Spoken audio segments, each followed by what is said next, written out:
Olá, bem-vindos à parte 2 da aula de deflexão de vigas do curso de Mecânica dos Sólidos oferecido pela UFSCar e o Departamento de Engenharia Materiais, apresentado por Santiago Maia Johnson.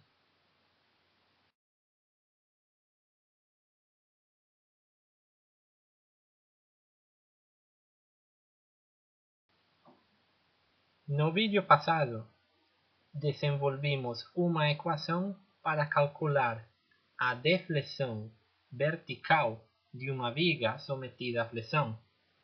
Esta equação nos relacionava a função do momento interno com a deflexão para qualquer ponto ao longo do eixo longitudinal da viga. Assim que para calcular a deflexão, precisamos encontrar a equação do momento interno e integrar duas vezes para poder encontrar a equação de deflexão vertical. Desde o começo do curso, nós aprendimos como encontrar a função matemática que nos mostra essas variações de momento interno ao longo da viga. Para isso, nós cortamos em seções e já conhecemos bem como é que é o procedimento.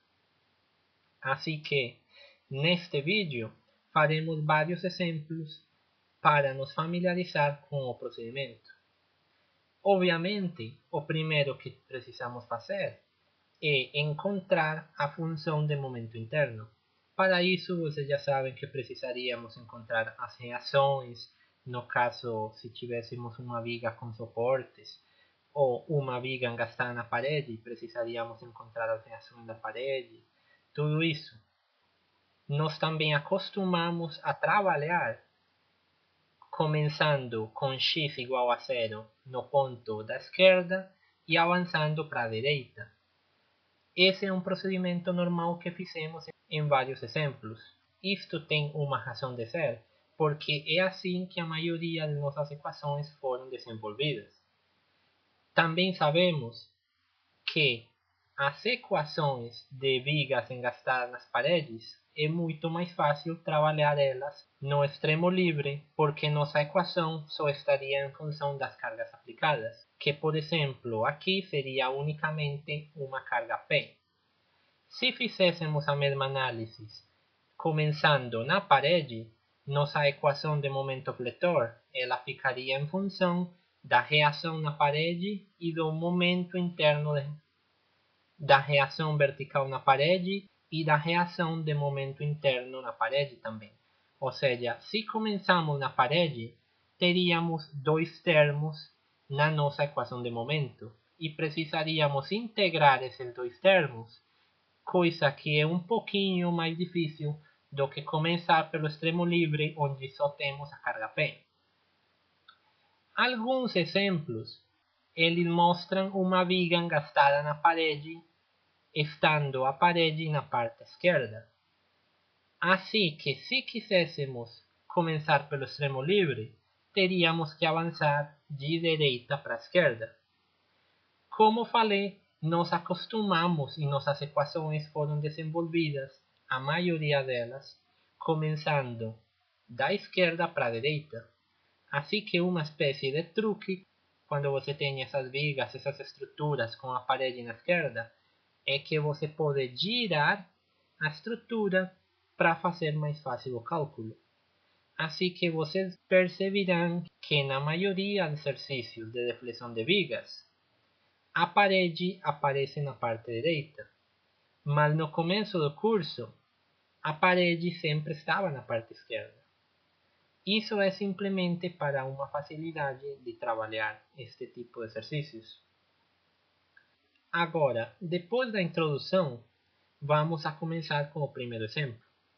Este exemplo é uma viga engastada na parede que está submetida a uma carga P e se pede determinar a equação da curva elástica. Como falamos, para isto, vamos a precisar encontrar primeiro a equação do momento interno. Analisando esta viga, vemos que ela só teria uma seção, assim que só precisaríamos uma equação do momento interno. Para começar a solução de nosso exercício, primeiro fazemos o diagrama de equilíbrio dessa primeira seção da viga. Obviamente fazemos um corte a uma distância x aleatória e colocamos as forças internas. Como o único interesse que temos agora é calcular a deflexão, não nos interessa calcular tensões, podemos obviar o cálculo da força cortante e só nos vamos a focar no cálculo da equação de momento interno, momento fletor. Assim que só faremos a somatória de momentos no ponto X. Como estamos no equilíbrio, a somatória de momentos tem que ser igual a zero. Teríamos um momento M positivo, que é o momento interno, e a força P aplicada a uma alavanca de X, também fazendo um momento positivo, eles igual a zero. Assim que a equação de momento dessa viga seria igual a menos P vezes X. Essa é a equação de momento interno e como só temos uma seção, só precisaríamos dela para descrever a variação do momento interno ao longo da viga. Tendo obtido uma função matemática do momento, podemos agora procurar a nossa equação de deflexão da viga. Assim que igualaremos esta equação de momento com a equação de deflexão e faremos a integral nos dois lados. E por I é uma constante, que é a rigidez, a flexão da viga. Eles são constantes sempre que a viga seja do mesmo material e de área transversal constante, como já tínhamos explicado. E a integral de V', como ela é uma doble derivada, a integral de uma doble derivada é a primeira derivada, ou B'. No outro lado, teríamos a integral de uma função polinômica. A maioria de equações que você verá são funções polinômicas, de grau 1, 2 ou 3, dependendo de como for o carregamento aplicado na estrutura. Mas geralmente são polinômios. É muito difícil ver uma equação que fique fora desse padrão. A integral de um polinômio é muito simples. Não explicaremos como que é o processo de integração. Só colocaremos a integral e vale a pena ressaltar que sempre que fazemos uma integral, aparece uma constante de integração. Na verdade, essa constante aparece nos dois lados, tanto no lado esquerdo como no lado direito. Mas como ela é uma constante, você pode passar do lado esquerdo para a direita e restar esses números que são constantes e ficaria com o valor dessa constante C1. Tendo feito isto, ainda não sabemos a equação de deflexão porque só temos uma equação da primeira derivada da deflexão. Lembrem que essa primeira derivada é equivalente ao ângulo. Assim que esta primeira equação, ela nos mostra como vai mudando o ângulo ao longo da viga. Para obter a equação de deflexão, precisamos integrar mais uma vez. Ao fazer a integral de B', encontramos a função B. E, do outro lado, a integral de um polinômio, também integramos um polinômio rapidamente e obtemos assim, por fim, a equação de deflexão vertical de nossa viga. Essa equação, ela tem duas constantes.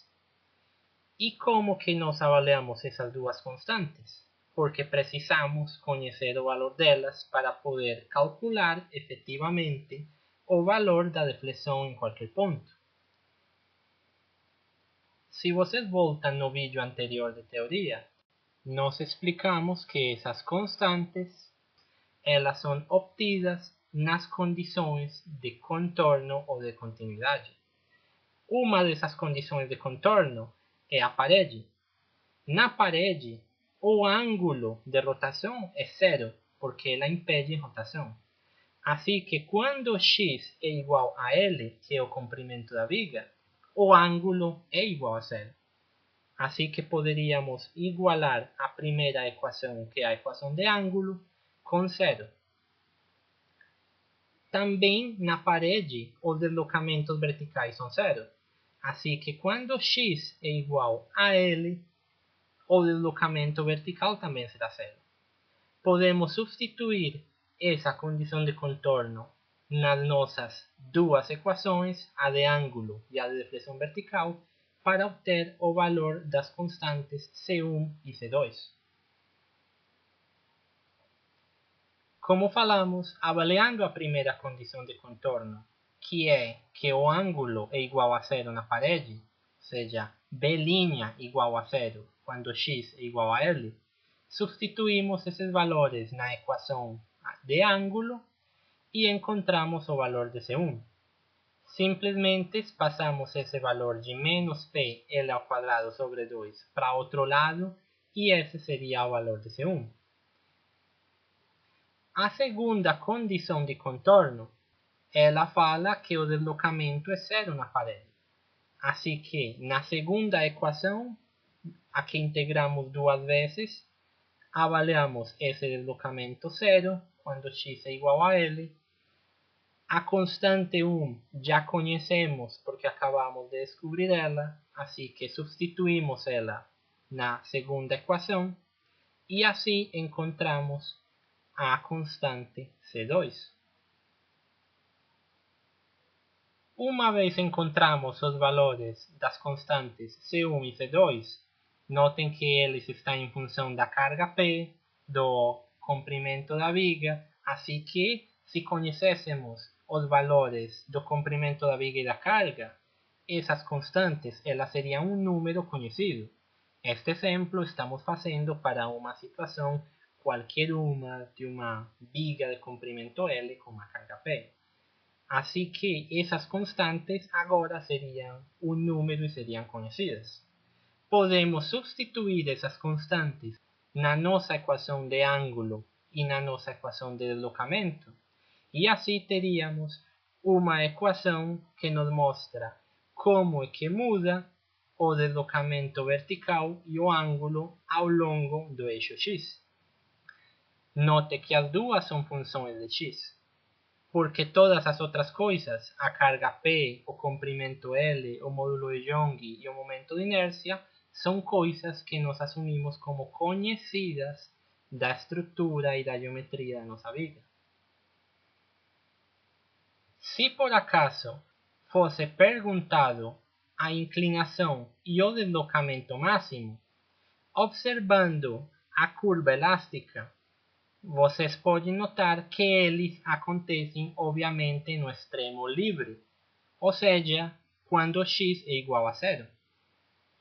Substituindo x igual a zero na nossa equação de ângulo e deslocamento, encontraríamos esses valores exatos de ângulo e deslocamento vertical máximos. Como um bônus, vamos a colocar valores para aquela viga e assim ter uma ideia da magnitude real desses ângulos e deslocamentos. Assim que considere o exemplo 1 com uma viga de comprimento 4,5 metros que suporta uma carga de 27 kN, feita de aço estrutural A36, que tem um módulo de Young aproximado de 200 GPa, e o momento de inércia que se dá aqui no enunciado. Substituindo esses valores na equação de ângulo e deslocamento vertical máximo, teríamos que o ângulo seria 0,016 radianos e o deslocamento vertical menos 0,0485 metros, que é a mesma coisa que menos 50 milímetros ou 5 centímetros. 5 centímetros não é uma deflexão desprezível. Também 4,5 metros é um comprimento significativo. difícil de ver estruturas tão compridas simplesmente engastadas na parede sem nenhum outro tipo de suporte. Mas olhem como que é importante calcular estas deflexões, porque se calculássemos as tensões internas, talvez essa estrutura ela não teria tensões o suficientemente altas como fazer ela falhar. Mas se essas deflexões de 50 milímetros não são aceitáveis, nós teríamos que corrigir nosso projeto, provavelmente aumentar a área da estrutura, colocando uma viga de dimensões maiores, para assim ter menores deslocamentos. Notem que o deslocamento é negativo, porque é um deslocamento para baixo da horizontal. No exemplo 2, temos uma viga simplesmente apoiada em dois suportes, como se mostra na figura. Ela é submetida a uma carga P concentrada num ponto intermédio da viga. Se pede determinar a deflexão máxima da viga, considerando que tanto E como I são constantes. Observando este diagrama, nós vemos que para calcular os momentos internos, precisaríamos de duas equações, porque existem duas seções diferentes. Lembrem que quando calculávamos momentos internos, sempre que aparecia uma nova força ou uma mudança, uma nova coisa, tínhamos que analisar duas seções diferentes, porque cada uma dessas seções estaria definida por uma equação matemática diferente. A primeira equação seria entre 0 e 2A, seja desde o ponto A até o ponto de aplicação da carga. A segunda equação iria desde 2A até 3A, seja desde o ponto de aplicação da carga até o suporte final na direita. Como as duas equações elas têm x como a origem na esquerda, nós chamaremos a primeira equação x1 e a segunda equação x2. Mesmo que as duas tenham origem no ponto A, a primeira só tem domínio de x entre 0 e 2A e a segunda teria domínio entre 2A e 3A. Colocaremos essa notação de x1 e x2 para diferenciar nossas equações, porque precisamos integrar elas e vamos ter muitas equações com várias constantes e pode ser um problema se confundimos essas constantes de uma com outra. Assim que é importante nomear elas de uma maneira que possamos distingui-las. Obviamente, o primeiro que precisamos fazer é calcular as reações do suporte. Diferente das vigas engastadas nas paredes, sabemos que quando tem estas vigas bem apoiadas, tanto faz onde que comecemos a análise, sempre teremos um suporte e uma reação e precisamos calculá-las. Nós vamos a passar tudo isto porque isso já é uma coisa trivial discutida anteriormente e o aluno deve saber. Assim que começaremos a análise com os dados prontos da reação no suporte A e colocaremos o nosso diagrama de equilíbrio da primeira seção.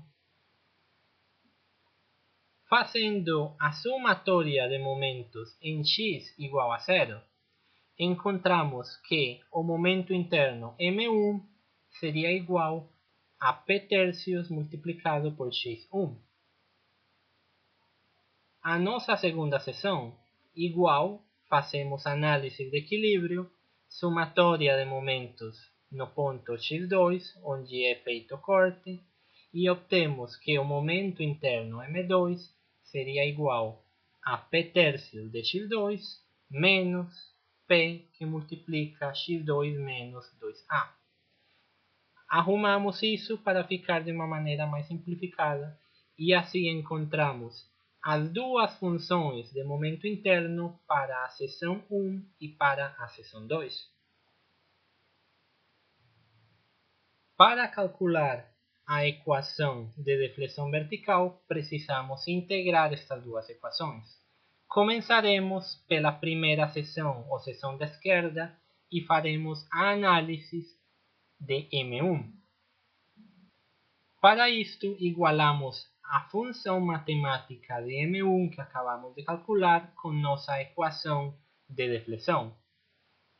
Integramos a primeira vez para encontrar a equação do ângulo. Na parte esquerda, a integral de B1 doble linha será B'1. E na parte da direita, a integral de um polinômio será esta de aqui, onde aparece uma constante 1. Integramos mais uma vez, teríamos agora sim a equação de deflexão da primeira seção, B1, e o polinômio, onde temos mais uma constante de integração. Assim que teríamos a constante C1 e C2. Aqui vamos ter cuidado, porque lembrem que esta é a equação da primeira seção. Agora, nós vamos a analisar a segunda seção, e nela teremos que integrar também duas vezes. Tenham muito cuidado, porque aquelas constantes são constantes diferentes. Assim que por isso é que nós estamos chamando esse x como x1, v1, para diferenciar as seções. Assim que estas constantes são da primeira equação e as outras constantes que serão diferentes que aparecerão na outra equação, nós temos que chamar elas de maneira diferente também, para não confundir na hora de substituir umas equações na outra e procurar uma solução da curva elástica. Resolvendo a segunda seção, teríamos que integrar a equação de M2 duas vezes para encontrar a equação de deflexão na segunda região. Novamente, são funções polinômicas, onde sua integração é uma integração simples, e aqui mostraremos os resultados dessas duas integrações. Após fazer a primeira integral, temos a equação do ângulo na segunda seção, onde aparece uma constante. Notem que é importante chamar essa constante como C3, porque ela é diferente das outras constantes que tínhamos encontrado antes. Integramos mais uma vez e aparece uma outra constante C4. Assim que a curva elástica de nossa viga, ela está composta por duas equações, uma com domínio na primeira seção e outra com domínio na segunda seção. Duas equações matemáticas que nos mostram essa variação ao longo do eixo longitudinal, só que uma é para a primeira seção e a outra equação para a segunda seção. Essas equações têm quatro constantes. Para encontrar essas constantes, precisamos avaliar as condições de contorno que sabemos que acontecem nos suportes. No suporte no ponto A, podemos avaliar a nossa primeira equação, porque olhem que só a primeira equação tem domínio naquele suporte. A segunda equação, ela começa na carga e vai para lá. Os x igual a zero, ela não tem domínio sobre esses pontos. Assim que não tem sentido avaliar essa condição na segunda equação. Só na primeira, porque ela se pertence ao ponto A ou ao x igual a zero. Agora, no suporte da direita, onde x é igual a 3a, aí sim poderíamos avaliar a nossa segunda condição de contorno, que ela sim tem influência na segunda equação. Elas dois nos falam que o deslocamento nesses pontos é igual a zero. Assim, teríamos duas condições de contorno, mas temos quatro constantes. Essas outras duas condições nós obteríamos da condição de continuidade, que ela é encontrada no ponto da aplicação de carga. Da teoria, nós vimos que nesse ponto, obrigatoriamente tem que existir uma continuidade. Ou seja, a função matemática que descreve o comportamento da viga, ela tem que ser igual nesse ponto, tanto para a função 1 como para a função 2. Porque, obviamente, as duas estão representando o comportamento da viga. Assim que se uma tem um deslocamento de, vamos dar um valor qualquer de 3 milímetros nesse ponto, a segunda equação teria que começar com os mesmos 3 milímetros nesse ponto, porque a viga tem que ser contínua, obviamente. Igual acontece com o ângulo. Assim que teríamos outras duas condições e elas seriam dadas pela condição de continuidade. Essa condição nos fala que avaliando o ângulo nesse ponto para as duas funções, o ângulo tem que ser igual.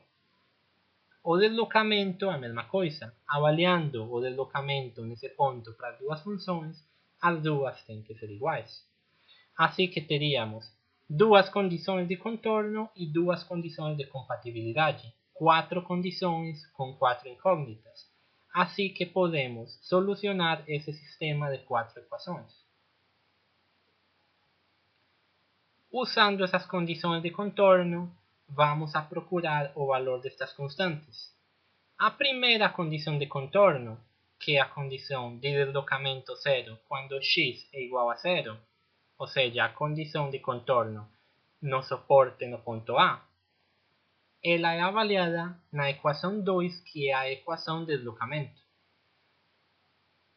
Substituindo x igual a zero, cancelamos quase todos os valores, exceto a constante 2. Assim que nesta equação encontraríamos que essa constante 2 é igual a zero. Encontramos o valor de nossa primeira constante, zero. Assim que, na verdade, este seria um sistema de 3 equações, 3 incógnitas, e não um de 4 equações, 4 incógnitas. Agora, substituindo a condição de contorno de que o deslocamento é zero quando x é igual a 3a, nós temos que x igual a 3a não vai anular todos esses valores ou todos esses termos. Assim que teríamos uma equação com a constante C3 e C4, duas incógnitas. Ainda não podemos resolver nenhuma delas. Para fazer isto, usamos a condição de continuidade, igualamos o ângulo no ponto de aplicação de carga, quando x é igual a 2a, nas duas equações. Assim que teríamos a equação 1 substituindo x por 2a. E ela teria que ser igual à equação 2 substituindo x por 2a também. Aí teríamos outras duas constantes, C1 e C3. Da nossa outra condição de continuidade, fazemos o mesmo. E assim teríamos 3 equações com 3 incógnitas, C1, C3 e C4. Não entraremos em detalhes de todo o manuseio matemático que tem que ser feito aqui, colocar uma equação em função de outra, somar equações. Existem muitas maneiras para resolver esses sistemas de 3 equações, 3 incógnitas. Fica como tarefa para o estudante resolver este sistema e ele poderá encontrar que o resultado dessas constantes será o seguinte, como aparece aqui embaixo. Depois de ter calculado essas constantes, podemos substituir essas constantes nas nossas equações de deflexão vertical e de ângulo para encontrar o que era pedido no exemplo. Substituindo essas constantes, teríamos nossas 4 equações de ângulo e deflexão para a seção 1 e a seção 2. Com isso já conheceríamos todo o deslocamento ao longo da viga, mas o exercício não pedia as equações, mas sim pedia calcular a deflexão máxima ou o deslocamento vertical máximo. Analisando um pouco como que seria o comportamento da curva elástica da viga, ela se comportaria mais ou menos assim como se mostra na figura. Se pode observar que a máxima deflexão aconteceria na seção 1. Sabemos que a máxima deflexão é quando o ângulo é zero, porque obviamente é como se fosse o ponto mínimo de uma parábola, ou seja, é quando a inclinação fica zero. Assim que poderíamos substituir na equação de inclinação da primeira seção como se o ângulo fosse zero para encontrar o valor de x que faz esse ângulo ser zero, e esse valor de x poderíamos substituir na equação de deflexão para encontrar esse valor de deflexão máximo. O aluno poderia perguntar como eu sei que efetivamente essa deflexão máxima acontece na região 1 e não na região 2. Se não é tão simples de observar, o que poderia ser feito é usar a mesma análise. Suponha que a deflexão máxima está na seção 2. Assim que teria que ser calculado um valor de x que faz com que o ângulo seja zero. Esse valor de x provavelmente vai cair num ponto fora do domínio da seção 2. Ao você encontrar que esse valor está por fora do domínio, você já sabe que nessa seção 2 não acontece a deflexão máxima e poderia fazer análises para a outra seção. Assim que forem feitos mais exercícios, o aluno pode se começar a acostumar com o procedimento e ele poderia identificar mais facilmente que pontos é onde acontecem essas deflexões máximas. No vídeo anterior, onde falamos sobre a teoria da curva elástica, nós mostramos muitas vezes que pode ter dois pontos onde a deflexão poderia ser máxima e não é possível saber qual deles dois é o ponto máximo. Assim que muitas vezes você tem que ir procurar todos esses pontos e avaliar todos os pontos para ver qual deles é máximo. Neste exemplo, só temos um que aparece na primeira região quando x é igual a 1,63 vezes a, e o valor dele está dado por esta função daqui. Notem que nós conheceríamos, obviamente, o valor da carga P, o valor do comprimento daquela seção A, o módulo de Young e o momento de inércia. Assim que, numa viga conhecida, este valor de aqui seria um valor numérico. Ele é negativo porque a máxima deflexão está para baixo. No exemplo 3, temos uma mergulhadora que fica parada na extremidade C de uma prancha de mergulho e o sistema fica em equilíbrio. Se nesse momento é observado que o deslocamento no extremo, no ponto C, é igual a 9 cm, se pede determinar o peso da mergulhadora. A prancha de mergulho está feita com material de módulo de elasticidade 10 GPa e são dadas a geometria da área transversal, todas as distâncias dos suportes e o comprimento da prancha. Para solucionar este exercício, precisamos encontrar o valor das reações. Fazemos nosso diagrama de corpo livre, colocamos a carga W, que seria o peso da mergulhadora. Ainda não conhecemos, mas as reações ficarão em função desse peso ou dessa carga W. Fazendo todas as somatórias das condições de equilíbrio, somatória de forças em x igual a zero, somatória de momentos igual a zero e somatória de forças em y igual a zero, encontramos os valores dessas reações em função do peso W. Podemos observar que nesta viga existiriam duas seções diferentes. Uma seção entre os dois suportes e a outra seção entre o suporte B e a carga W. Assim que precisaríamos de duas equações de momento fletor. Na reação no ponto A, se observa que ela é igual a menos 3W. Assim que nos próximos diagramas nós trocaremos o sentido dela para deixar ela como 3W indo para baixo. Tendo calculado as reações dos suportes, podemos fazer o diagrama de equilíbrio de nossa primeira seção para calcular o momento interno. Essa primeira seção teria um domínio de x1 entre 0 e 0,9, que é a distância onde está ubicado o segundo suporte.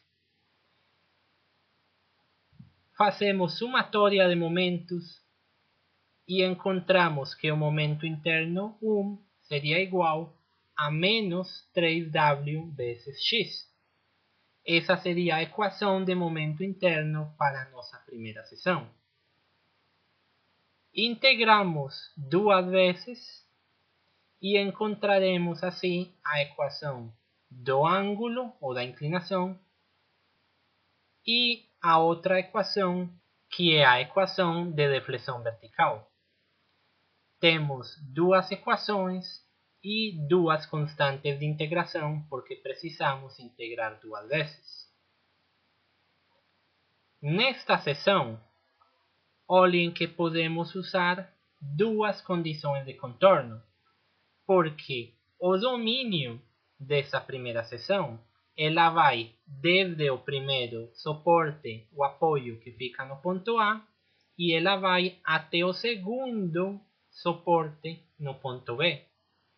Ou seja, ela tem domínio entre os dois suportes, tanto no primeiro como no segundo. Assim que podemos usar a condição de contorno, que o deslocamento é igual a 0 nesses dois pontos.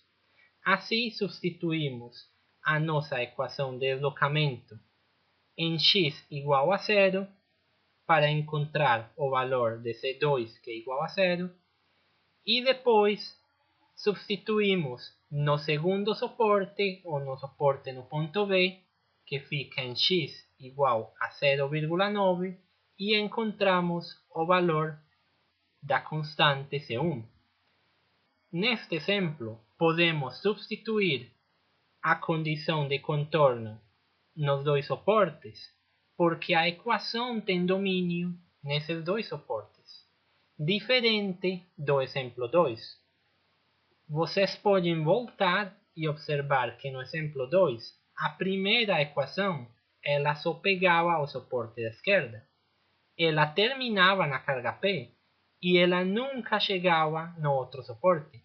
Assim que ela nunca poderia ser avaliada no outro suporte. Neste caso sim, porque a equação começa num suporte e termina no outro. Assim que ela pode ser avaliada nesses dois pontos.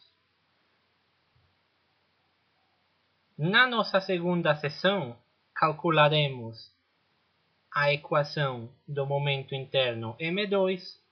Para isto, usamos o diagrama de equilíbrio da segunda seção e fazemos somatória de momentos em x igual a 0. Assim, calculamos a equação que seria igual ao peso W vezes x menos 3,6W. Integramos duas vezes e aparecem outras duas constantes de integração diferentes, C3 e C4. Para encontrar o valor dessas constantes, precisamos avaliar elas nas condições de contorno ou nas condições de continuidade. Esta segunda seção, ela só tem domínio sobre um suporte, que seria o suporte no ponto B. Assim que só poderíamos avaliar ela como condição de contorno, que o deslocamento no ponto B é igual a 0, porque é onde fica o suporte. Diferente da primeira seção, que podia ser avaliada nos dois suportes, esta só pode ser avaliada em um. porque ela não chega, não tem domínio no suporte no ponto A. Assim que temos duas constantes, mas só uma condição de contorno no suporte.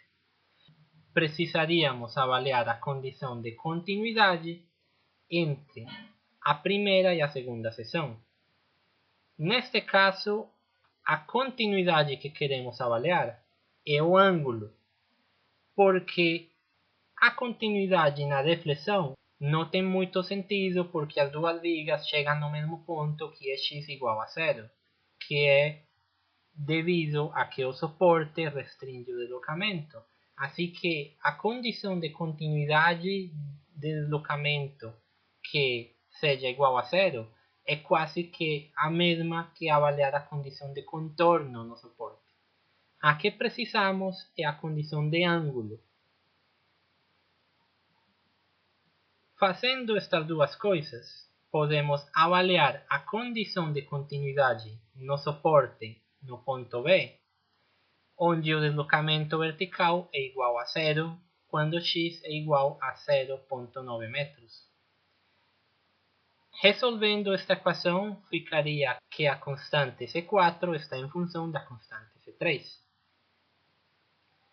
Avaliando a condição de continuidade do ângulo, como nós já sabemos os valores de toda a equação para a primeira curva da seção 1, ou seja, nós conheceremos todos os valores do ângulo na seção 1, e só teríamos a constante C3 como desconhecida na equação de ângulo da curva 2. Assim que podemos igualar o ângulo nesse suporte, onde x é igual a 0,9 metros, e encontraríamos o valor de C3. Conhecendo o valor de C3, podemos substituir esse valor na equação anterior para encontrar o valor de C4.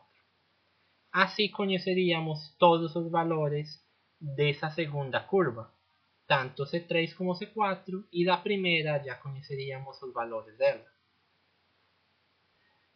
Substituindo estas constantes na equação de deslocamento da segunda seção, teríamos esta equação daqui.